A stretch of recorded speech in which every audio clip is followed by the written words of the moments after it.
নমস্কার। কিছুদিন ধরে সোশ্যাল মিডিয়ার একটি বিতর্ক ঘুরে বেড়াচ্ছে, সেটা হলো গৌতম হালদার মহাশয়ের একটি কবিতা আবৃত্তি করা নিয়ে।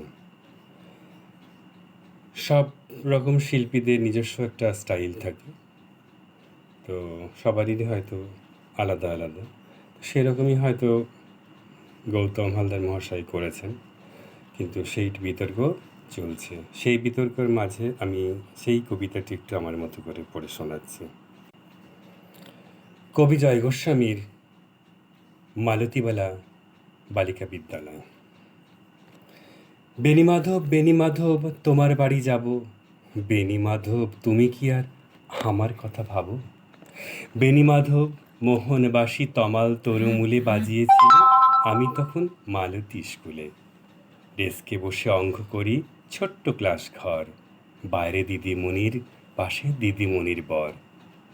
আমি তখন নবম শ্রেণী, আমি তখন শাড়ি, আলাপ হলো বেণীমাধব সুলেখাদের বাড়ি।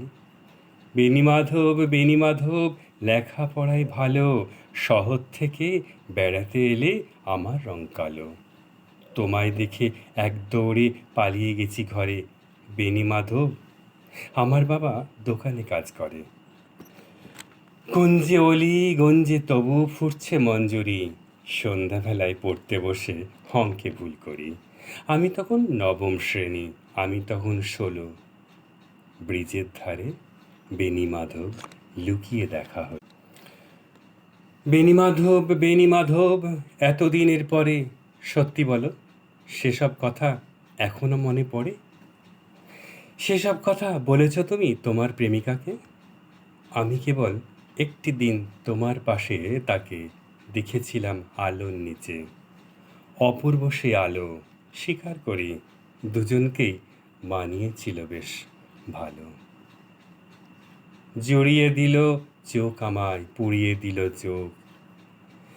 বাড়িতে এসে বলেছিলাম ওদের ভালো হোক। রাতে এখন ঘুমাতে যায় একতলার ঘরে, মেঝের ওপরে বিছানা পাতা, জ্যোৎস্না এসে পড়ে। আমার পরে যে বোন ছিল চোরাপথের বাঁকে মিলিয়ে গেছে, জানি না আজ কার সঙ্গে থাকে। আজ জুটেছে, কাল কি হবে। কালের ঘরে শনি আমি এখন এই পাড়ার সেলাই দিদিমণি। তবু আগুন বেণীমাধব, আগুন জ্বলে কই। কেমন হবে আমিও যদি নষ্ট মেয়ে হই।